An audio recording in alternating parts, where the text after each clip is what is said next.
Thank you everyone for joining us for the first edition of the Business Optimization Panel. My name is Isabel Russell and I will be moderating today. This panel is designed to educate small business owners on ways to optimize their business going into Q4 of 2020 and beyond. This year was especially difficult for many businesses, resulting in a lot of these businesses needing to either shut down or pivot in some ways in order to deal with the pandemic. Our panel was put together to represent the different needs of businesses from financial, legal, and IT. And joining us today, we have John Ferguson from Ferguson PLC, Tim Singleton from Strive Technology Consulting, and John Bacon from PayThrive, and Matt Nagy from Scully Mitchell. John Ferguson is a lawyer focusing on business planning, succession planning, estate planning, and wills, a graduate of Alma College and of the George Washington University Law School. John Ferguson is licensed in Colorado and Michigan. John has traveled extensively, has served his community on numerous nonprofit and governmental boards. He is clerk of session at his church and enjoys cooking and wine, music and theater, mystery fiction, and baseball. Please welcome John Ferguson. Next, I'd like to introduce Tim Singleton. Tim Singleton is the founder of Strive Technology Consulting. He has worked in the computer industry since 1999, doing everything from entry-level help desk to designing business networks and advising large IT organizations. In addition to his 20 years in the IT industry, he's also spent many years teaching emotional intelligence and communication skills. Strive works with small businesses managing their IT and giving tech support to their employees. As you might suspect, IT is not an industry known for its people skills. Tim founded Strive with the vision of bringing humanity and compassion into often frustrating world of computers. He also developed unique systems of best practices and face-to-face meetings that allows him to bring world-class IT management and cyber security into the small business market. Please welcome Tim. Next, I'd like to introduce John Bacon, PayThrive founder and president. John Bacon moved to Colorado in 2004. John became an independent sales rep in the payroll and HCM industry in late 2006, forming his own consulting company. John soon discovered the dysfunction and upheaval of the HCM, PEO, and payroll industry. He felt clients needed more options and better advice coming from someone with less conflict of interest. John chose to be an independent broker of these services for businesses with 1 to 1,000 employees. He felt clients would see this approach as liberation. Thus, PayThrive was born. PayThrive client gets one experience point of contact that will learn their needs and expectations. This contact will act as their trusted advisor and advocate, bringing the right service providers to the table and keeping the sales process from becoming a free-for-all. PayThrive will negotiate the best pricing and usually does not charge a fee, as PayThrive is compensated directly by the service providers it represents. Welcome, John. Finally, I'd like to introduce Matt Nagy. Matt moved to Denver in 2010 with stops in Los Angeles, Philadelphia, Pittsburgh, and Connecticut along the way. He spent 15 years in the financial service industry, working with both businesses and individuals to help them increase their income.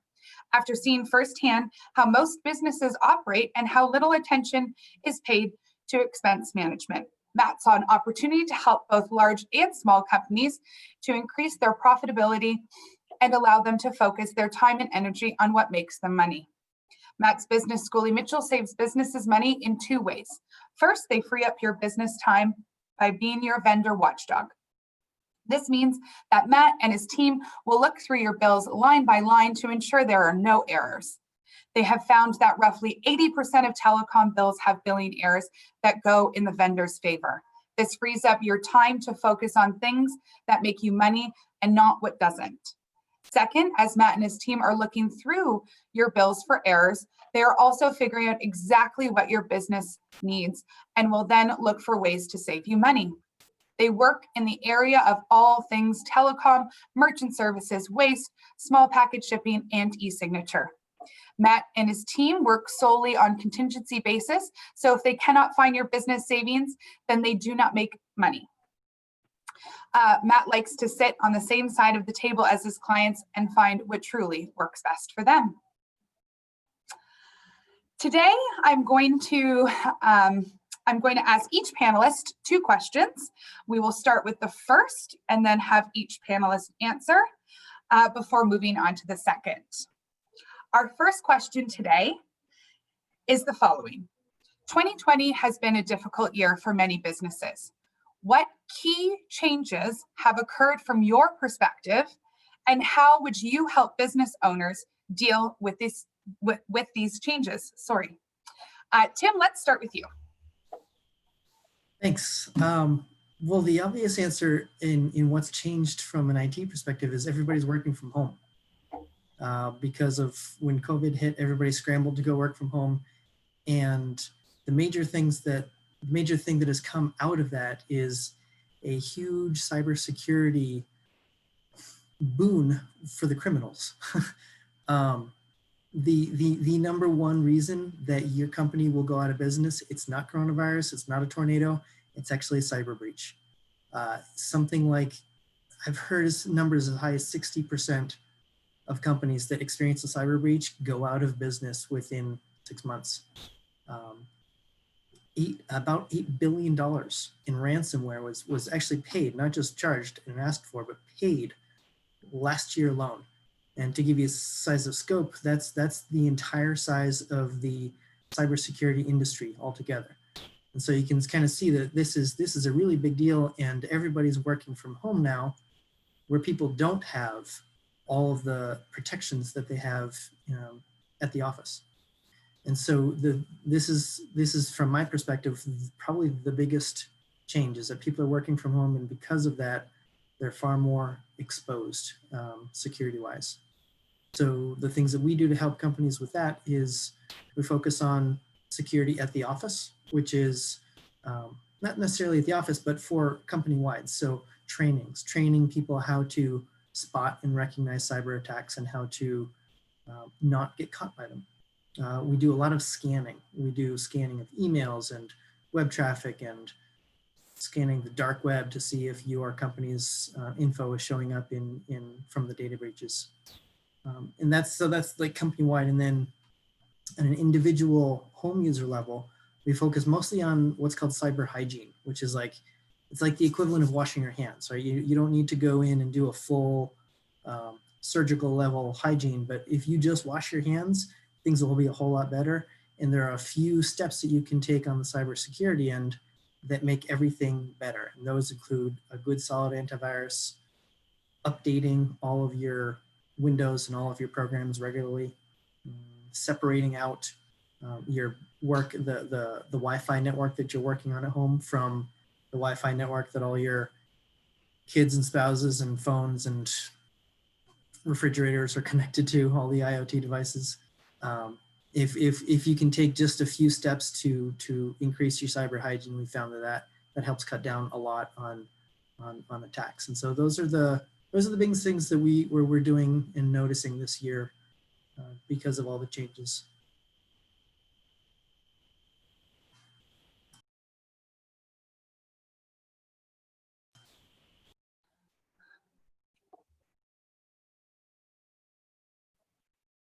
I'd like to call on John Bacon next, please. Thank you, Isabel, and thank you for inviting me to be on this panel. So this last year, obviously a tumultuous year, and on the business front, businesses have had to deal with, significant impact to their employee culture, their workplace culture, trying to motivate employees, trying to keep employees productive, trying to keep them healthy, trying to make sure everybody's okay. It's been a challenge, and it has been a year to really measure the quality and the relationship that you have with your current, in my industry, payroll and HCM PEO vendor. I've seen in the last few months a lot more people looking at the PEO, the professional employer organization model, and seeing it to be valuable, even though it is the premium product, because people see the value of a close partner, not just a transactional vendor, but somebody who can help answer the most complex questions they will ever face, and the unexpected and the catastrophic unexpected, and dealing with that and just trying to stay alive, and, in a business sense, and trying to keep things moving, trying to keep the company profitable and thriving. And so that has been a challenge, and I've been helping folks in that way. I have also seen a tightening in the way that the federal and state agencies have been trying to accommodate what's been happening with COVID this last year. They've also created a lot more complicated regulatory landscape, and it's been more for employers to deal with, going back to the earlier issue of they need more help. There are a lot more laws now, new things that have just popped up in the last few months related to leave, related to, an employee doesn't feel safe to come back to work. How do you deal with that? What resources are available? How long can that process go on before you run out of runway? And now it's a legal situation, and it's just complex. And so I think trying to help people through that and give them good advice and bring them a vendor that's responsive, one that's in it, for the partnership and for the long haul. And that's what people should be seeking right now. And so that's what I've been seeing. Fantastic. Thank you. Next, I'll call on Matt Nicky. Thank you. Yeah, I mean, I think for what we're seeing right now and the changes that have happened in 2020, the biggest one is just there's been a lot of change, and the change has been more than likely in how your employees work, what type of business you're bringing in. Revenues might have dropped. Maybe you've had to contract. Maybe you're expanding. A lot of businesses have thrived during this time period. But when you look at really what's changed so much in 2020 from the perspective of expense management, I would say it's just you're looking at a lot of businesses that are trying to figure out ways to tighten their belts. And the example I would give is, if you're a business that historically is running as if, money's free and easy, and that changed quite a bit, it's a sudden shock to the system to figure out, or trying to figure out different ways to save money. And when you look at profitability of a business and what actually helps the bottom line, if you can add $10 in income versus subtract $10 expenses, you're actually more profitable percentage-wise if you're lowering those expenses. So what we have been able to see this year is a lot of groups looking to tighten their belts. That's what we do. If we can help you save money, that's how we make money. And if we can't, then we're going to give you the assurance that you're paying the right amount and your boots, so to speak, are as tight as possible. But just in terms of the finances in general for companies right now, I would say everybody is looking at different ways to save money and different ways to either stay in business or remain as profitable as they can be. Fantastic. Thank you. And finally, John Ferguson. The answer to that question in my world, of course, depends on why the person's calling me in the first place. The other three panelists have touched on some things that I'm seeing. People are calling me to learn whether they have an issue with regard to being laid off, or being told that they have to take sick time or personal time because they need to quarantine because of COVID, when they're not really sick. And the concern, of course, is that, listen, I'm ready, I'm able to work, I want to work, there's work on my desk, and you're not letting me do it, and you're not paying me to stay at home, is a serious issue for employees. And employers have to figure out how they're going to address that. The trend that I'm seeing a lot of employers handle the time off by forcing employees to take sick days and vacation time and personal time. Which puts a significant burden and additional stress on the employee, and in my mind makes them less efficient, and down the road creates other sorts of stress. Contrast that, please, with somebody whose business model is, let's own several commercial properties, be it an office building or some such thing. And as Tim pointed out, with people working at home, the rental rates that landlords are seeing are dropping to reflect market demand. And this is a big deal for estate planning and for investment planning. And there's a lot of what on earth are we going to do now going on in that market sector.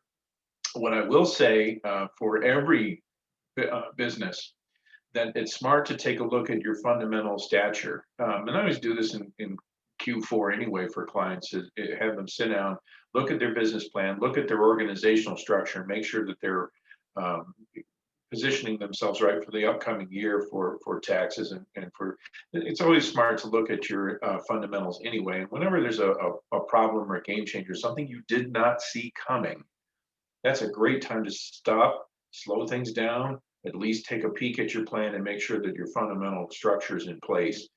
So that's the quickie free advice that I can give everybody, and I know it'll be useful for people. Awesome. Thank you. We'll now move on to our second question for today. Year end is a time to look back at what worked this year and what changes you would like to make next year. From your perspective, what are some action items businesses should be taking to optimize their business going forward? Let's start with John Bacon this time. Thank you, Isabel. Yeah, looking into 2021, I'd like to say that life will get easier for business owners, but I would not be telling the truth. It is to prepare for 2021. I feel with recent changes on a state level in Colorado with, issues around what is known as wage theft and things related to not properly compensating employees, not following the laws. Employers at a minimum have to know the wage and hour laws in their state. They have to be familiar with that, or if they're not going to have somebody on staff who knows that stuff, knows what's going on, knows what the current minimum wage level is at a minimum. And also, for example, in Colorado, to know what the salary minimum threshold is this year for people to be salary exempt from overtime. And that's changing every year for the next several years above the federal level. So there are some things they have to stay on top of. But more than that, I think it's looking towards really dedicating resources or expertise or both to those areas to make sure that they are compliant, because compliance in general is going to be a big issue in 2021. Employers are going to have to work harder to be compliant. They're going to need vendors who are staying on top of these things, that are, truly subject matter experts and are investing their own resources to protect their clients. And if they're not going to do it, then the business owner needs to find a vendor who will.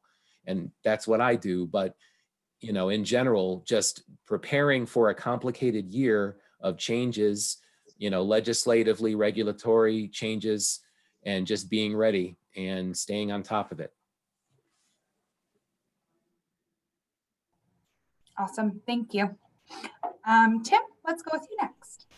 Thanks. So in terms of things to do going forward for next year, number one, cybersecurity. I already talked about that. It's going to be an arms race kind of probably for a long time. So that should be on your short list for the next several years.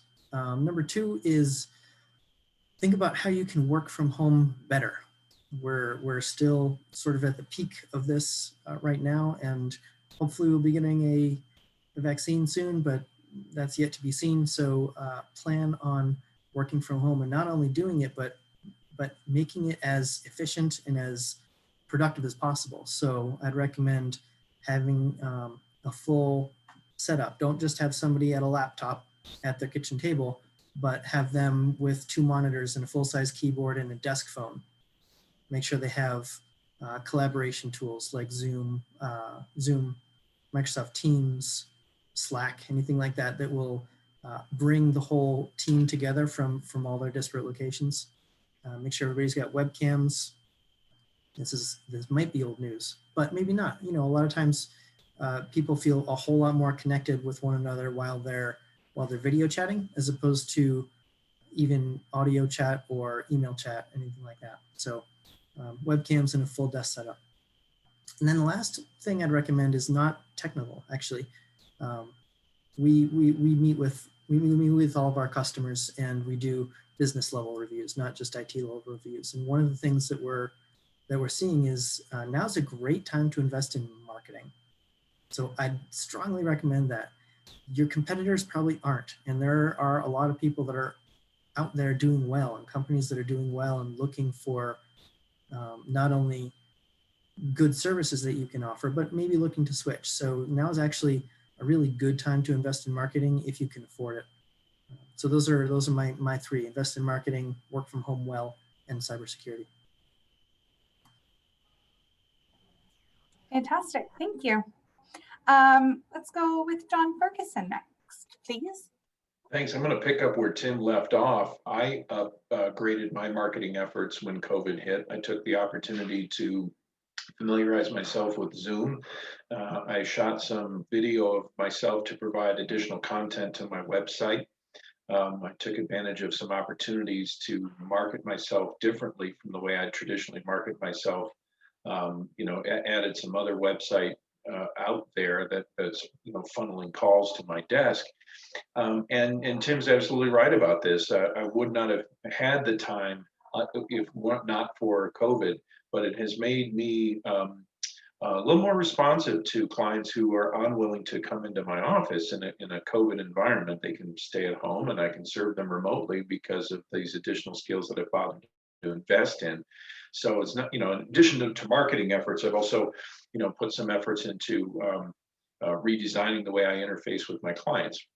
And I think that that's important for people. What I will tell businesses in general is pay attention to the fact that if your clients are working at home, you should probably, again, going back to what I said before, pay attention to your fundamental structure.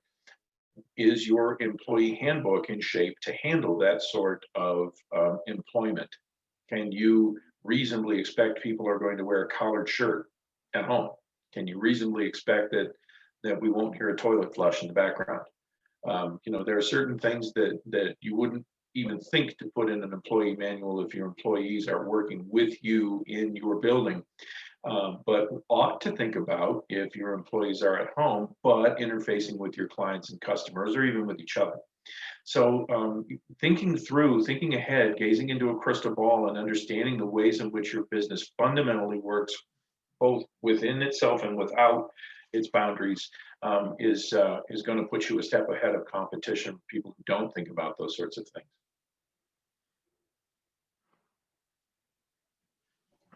Thank you. And finally, Matt Nagy. Thanks. I think going last on this one is pretty helpful, just because I think everybody kind of hit the nail on the head. Look, the end of the year is the time to try and figure out what is and what isn't working for your business. And when you look at expenses and vendors in general and how these services affect your business, I think most people and most businesses probably know that if you're reaching out to your vendors consistently and trying to make moves and get them to lower your bills, generally speaking, they do work. The problem with that is most businesses don't have the time, and most business owners don't have the time and quite frankly, the patience to deal with the amount of vendors that they have to on a day-to-day, week-to-week, month-to-month, year-to-year basis. So looking forward, I would say that one of the things that to take away from this is if you're not doing that regularly, if you're not looking at your bills line by line to see if there are errors, but more importantly, if you're not trying to find ways to save money with your current vendors, now could be a great time to take a look. That's something that we can do for you, and that's a charge or a free service. The way that we make money really is from savings, but in order to get to those savings, we need to analyze your bills and really figure out where you are. So if you're not doing that, I would highly recommend it. If you don't want to do that, it's worth a conversation to figure out how we can help you do that and make sure that your business is set up in the best way possible for 2021. Awesome. Thank you all for participating in today, and thank you for joining us. I hope you found that the material was both interesting and educational. If you would like to have a more in-depth conversation, with any of our panelists, please reach out to them directly. Their contact information is just in the upper right-hand corner of their background. Each panelist would be happy to discuss your specific business and ways in which they can help you optimize your business for year end and beyond. I'd like to thank you again, and please have a great rest of your day.